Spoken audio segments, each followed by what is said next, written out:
Viewers,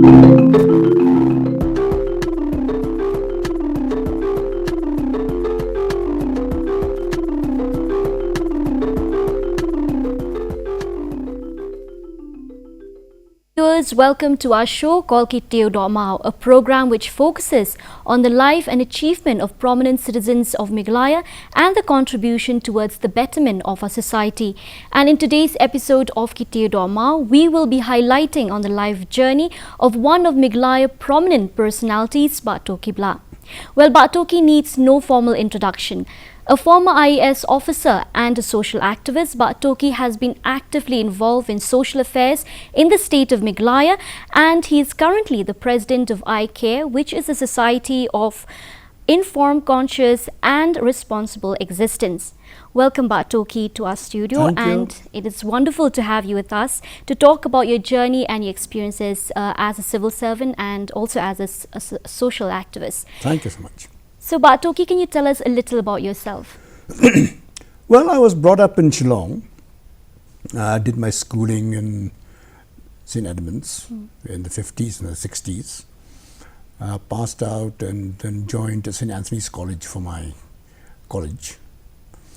graduation. And then I passed out in 69 from St. Anthony's. And then in 1971 appeared for the UPSC examinations. We got through and I joined the academy at Mussoorie. There I was allotted my cadre. My cadre happened to be the first cadre I joined. I was allotted to was Jammu and Kashmir, J&K. I was there for 1 year and afterwards I was transferred to UP. Okay. Or when you were there in Jammu and Kashmir and in Uttar Pradesh, did you find difficulty in adjusting with the way of life in those states? No, for me basically because I think I'm a non-vegetarian and both vegetarianism and non-veg is the same to me, so I didn't have much of difficulty. The only issue was the language basically. In J&K it was Kashmiri and Urdu, and in UP it was Hindi. And these were both languages which I had. Hindi was a language I struggled with in school. But I think my posting in UP helped me overcome this, this difficulty of learning Hindi. And I picked up quite something about Hindi in UP. Okay, so we know that you left the job. Why did you leave such a high-profile job? I left because I had to come back to Shillong. I was the only child of my parents. We were growing old. And I experimented with taking my mother to UP. Okay. But adjustment for her at that old age and for my father as well was quite difficult. So there was no other option but to come back, and so I had to leave and come back to Meghalaya. So while you were in UP and Jammu and Kashmir, how was the experience? My stay in J&K was too short a period for much of an experience. But UP I was there for 13 years and it was quite an experience really. My initial posting was in the mountains in Pithoragarh, which was more like posting at home. It was hills and valleys and streams and jungle. I really enjoyed myself traveling in those hilly areas, in those mountains. And then I was posted to a place called in the south of UP, a district known as Bandla. And it was here that I first encountered, I had my first encounter with poverty. And this was an experience more of a shock, a cultural shock, because poverty was really poverty over there. People had a single piece of clothing. Seldom, I came across families where children by the age of 5 had never seen a grain of wheat or grain of rice. They were living on tubers and whatever they could forage from the forest. So this was quite a shocking experience. And it was in this district also that I came across another phenomenon, a natural disaster known as drought, where rain doesn't fall. You don't get rain. The monsoons, they fail you. And things start drying out. It is a natural disaster, unlike an earthquake or a flood, which comes and goes, and then you adjust with the relief work. But here in drought, it creeps on you. And first your water sources dry up, your animals start dying, your crops start fading, there's no work in the villages, people start migrating from one place to another in search of food and in search of water and for livelihood. And it really creates a big mess. So this is my first experience of such a phenomenon. But I'm glad to say that we got over it. But it was something that one could look back and think that working with people, it really gave one a chance of interacting with the real grassroots, with the grassroots people, learning their problems, hearing them speak about their experiences. Okay. When you left the service, don't you miss being in that position, to help people? Of course, there is, because in the IS one has a chance to really interact with people, like I said, and also have a chance of implementing ideas and issues which you think can help people. You are given that much of liberties there, especially in a place like UP, where you are far away from district headquarters. I mean, from the capital, and you are on your own in the district. So here is where you are. In Hindi, it's known as the Maa-Baap policy. You are the be all and end all in the district. So it really helped in that way, and I really miss that part. Okay, you've helped many people out there, and when you came back to Meghalaya, that did not stop you, because you jumped into social activism. So what prompted you? What did you see in Meghalaya that needed change? I don't know whether you could say that I jumped into social activism. It, like the drought, I think it crept upon me. Basically, I always liked to write. So when I came back to Meghalaya, aside from the other things I started doing, I started writing, writing essays and articles for the press. It started appearing in the Shillong Times and in other dailies, English dailies in the state. And one is nearly very forced to take up, social issues when you start writing.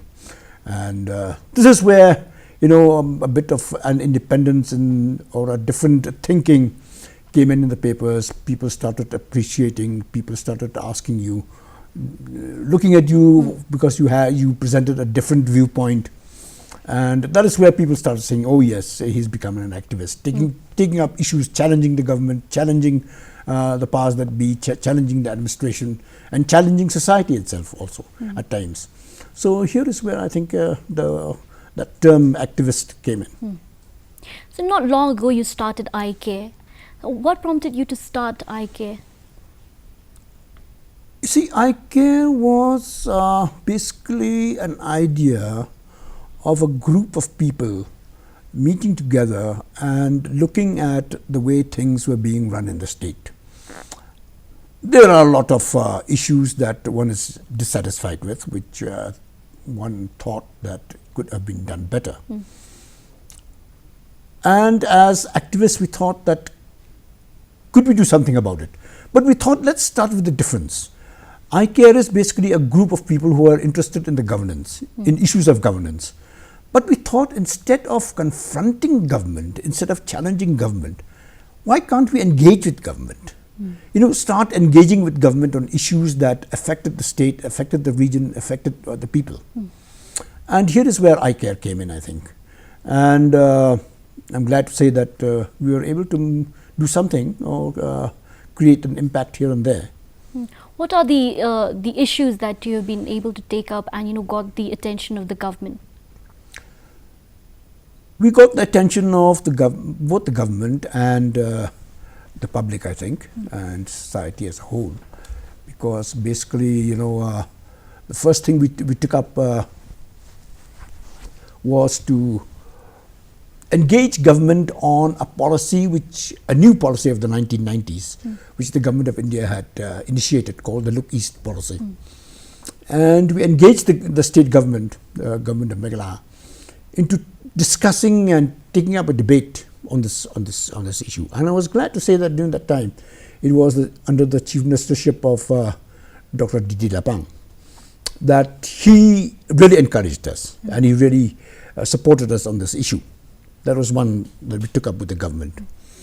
The second issue we took up with the government was the issue of cleaning the Wat Mukra and having a management concept, a waste management concept for Shillong.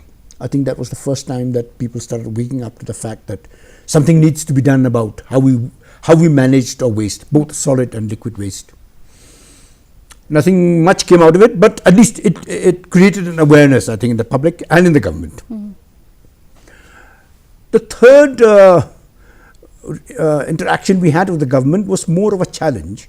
We challenged government on its decision to build the new assembly building at Taragar. But we challenged it not by agitating against government, but we took the legal course. We went to the court of law, we went to the High Court, we challenged the government's decision on the ground of environment. And we finally won the case, and the court gave us a favorable verdict. That was one. With society, we interacted with society. I still remember that occasion when we had a discussion, a public debate on the issue of Utlen. And it struck a very, very warm response, from people.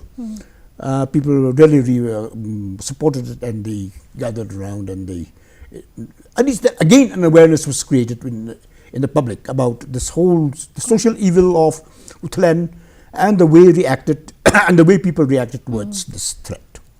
Okay, and what are the challenges that ICARE faced while dealing with social issues? We didn't have much challenges. We didn't face many challenges. The only issue was basically the issue of finances as a civil society organization. Because we never went in for raising funds. So at times when you had a program, the issue was how to meet the finances, your expenses, and this was an issue that really caught us. Okay. Who are the members of ICARE? Are they like-minded people like you? They are like-minded persons. We have, I'm the president, Kong Patisha Mukhim is the vice president, H. Morman is another vice president. Then we have other members, they're all there. Okay. So, Toki, being a former IAS officer, how do you view the education scenario in Meghalaya? Do you think there needs to be a change in our approach towards education, considering the fact that the pass percentage of the state board exam is very dismal, very dismal? I wouldn't approach education so much from the academic point of view, because to me, I think the objective of education is to mold an individual into acquiring knowledge and acquiring knowledge, and I think also the basic issue of understanding society, understanding the society you live in, understanding people, understanding yourself. And here is where I think that all the education that we had as children, I still am grateful to my teachers. I am what I am today because of my teachers, the people who taught me. And we were taught not only our curriculum and syllabus, but the issue of values, social values, were really imbibed in us. So that is what really has sustained me in my life, not so much what I learned through my books. And in today's world, in today's scenario, what we feel about education is that education is being pursued only for its academic objective. And in that pursuit, people have taken recourse to cramming, by heart, whatever is learned. Teachers are more comfortable with giving notes instead of interacting with each child. And the whole process of home tuition or of tuition after class is being encouraged, which was not there during our times. We never used to have these. And so I think this is one of the basic issues that we need to address in our education system, to make our education system more holistic, so that it brings out a rounded personality rather than a personality which feels very uncomfortable with, and which is feels there's a maladjustment in life when one grows up. So do you think this is also one of the reasons why the pass percentage of successful students in the UPSC exams and other competitive examinations is very low? When you talk about competitive exams, there are three main issues that really determine whether a person will make it or not. One is the issue of ambition, the understanding or the knowledge that this is something I want to do, and it can't start today and you become an IS officer tomorrow, or you pass your UPSC tomorrow. It has to be sustained throughout the years, right from school, perhaps college. You try to find out ways and means how people pass the exams, how to make it, how to crack the exams, and you follow that ambition. The second is the determination to do it. Yes, I am determined, I can make it. If others can do it, I can also do it. So it involves a lot of really hard work. You got to work for it. And the third, I think, is the perseverance, that yes, if I don't make it the first time, I'll make it the second time, I'll do it the third time. That has to be there. And here is where I feel that these three things are lacking in today's youth.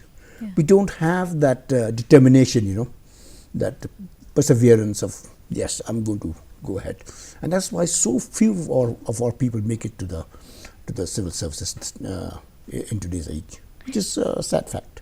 Is there anything that the government or the parents can do about this?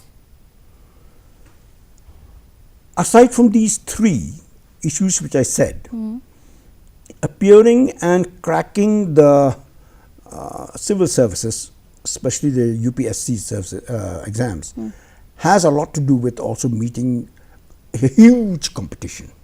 Lakhs of people appear for your prelims, and then thousands of people appear for your main exams.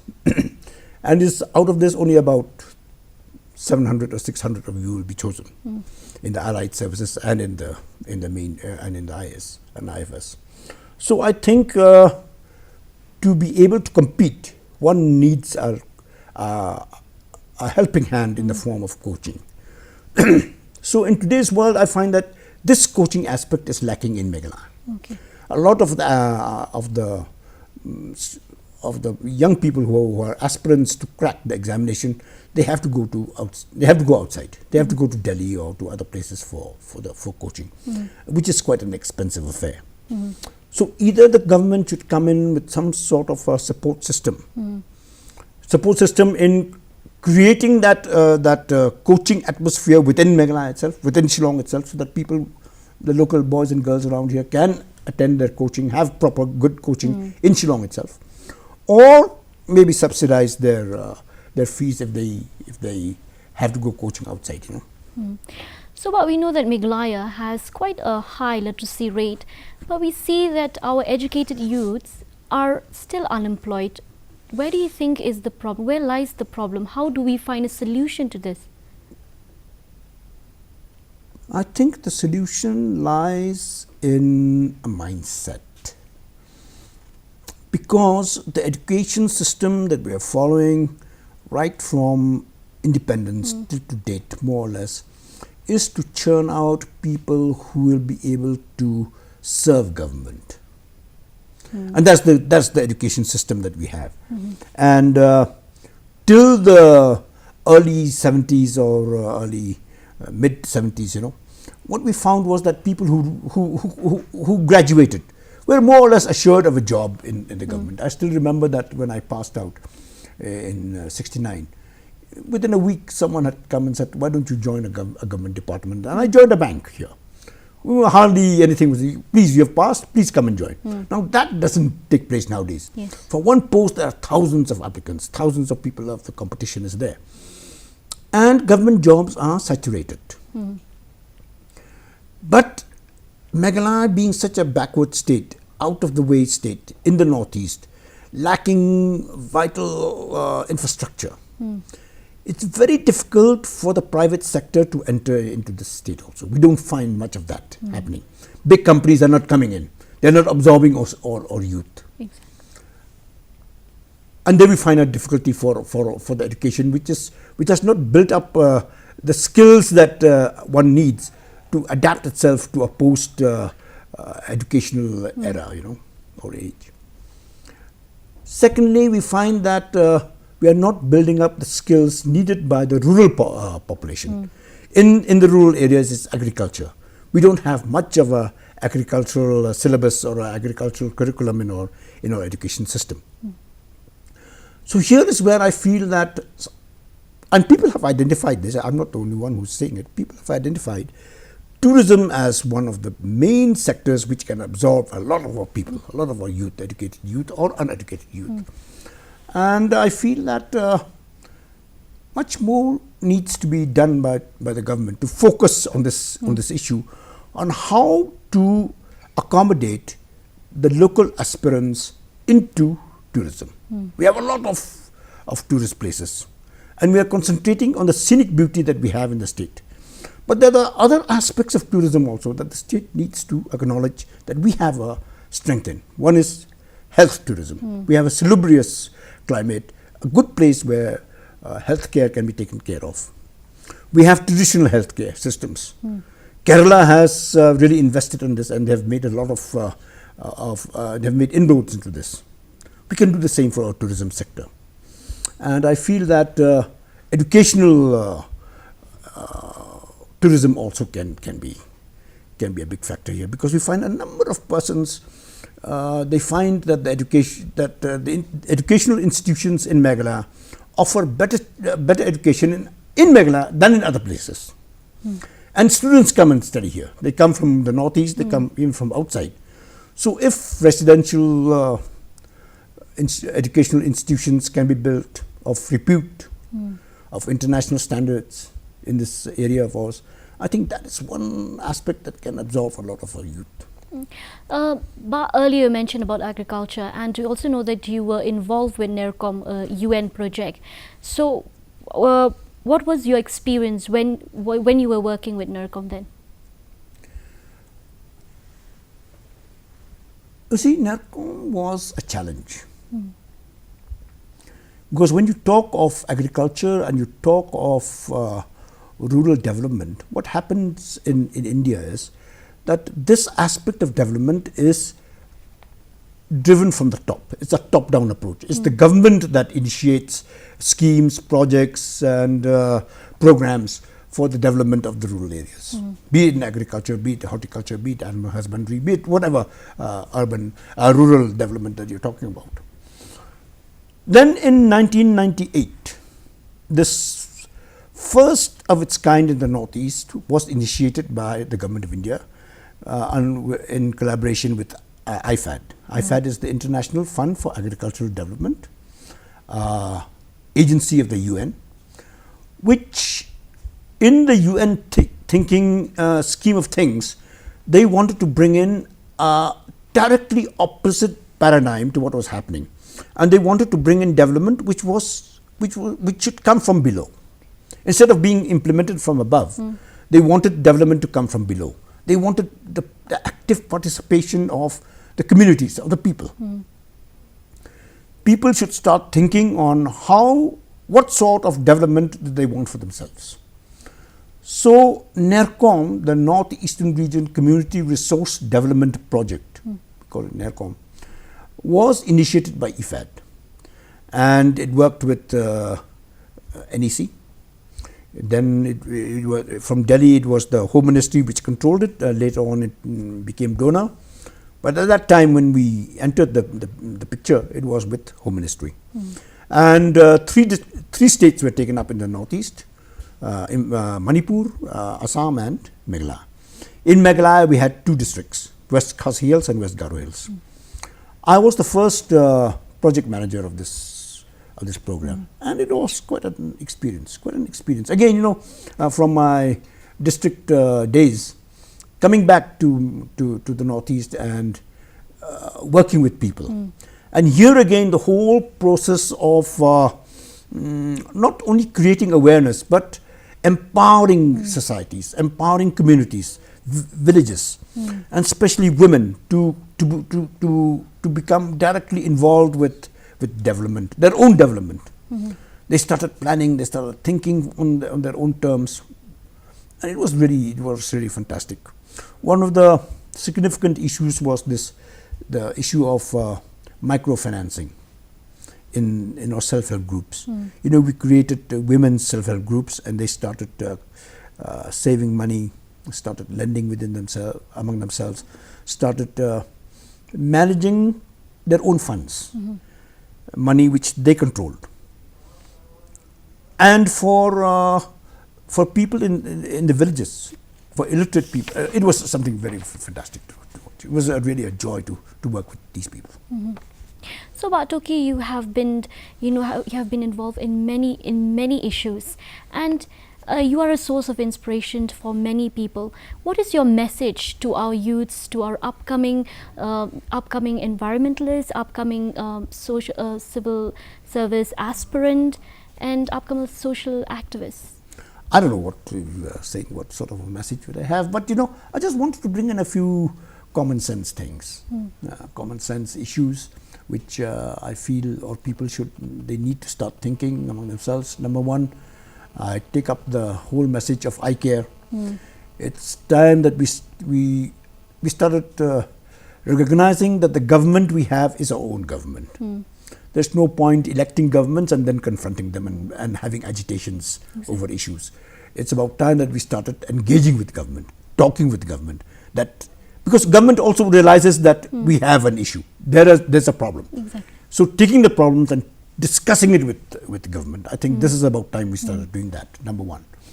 Number two, I think it's about time we started looking at ourselves, at our own identity as indigenous people, and realizing that our forefathers also had a lot of knowledge to contribute and to bestow on us. One is the common value systems that we have as Khasis. Most of us have started to forget about these. Exactly. It's time that we started looking at these value systems that teaches us so much on how do we live together, how do we live with other people, how do we live among ourselves. And as you said, for aspirants to the civil service and for the UPSC examinations, the only thing I can say is that please work hard. Just don't fritter away your time into going after things that don't contribute anything to your lives. Okay. So, well, viewers, there we have it. That was indeed an interesting talk, and we have heard and learned so much from Toki. He serves as an inspiration for many. His actions speak louder than words. His efforts to fix what is broken, to lend a voice to the voiceless, is highly appreciated, and we are grateful and lucky to have people like him serving our society. Well, that's all we have for you in today's episode of Tiewdohmaw. Until next week when we talk about another yet episode. Thank you.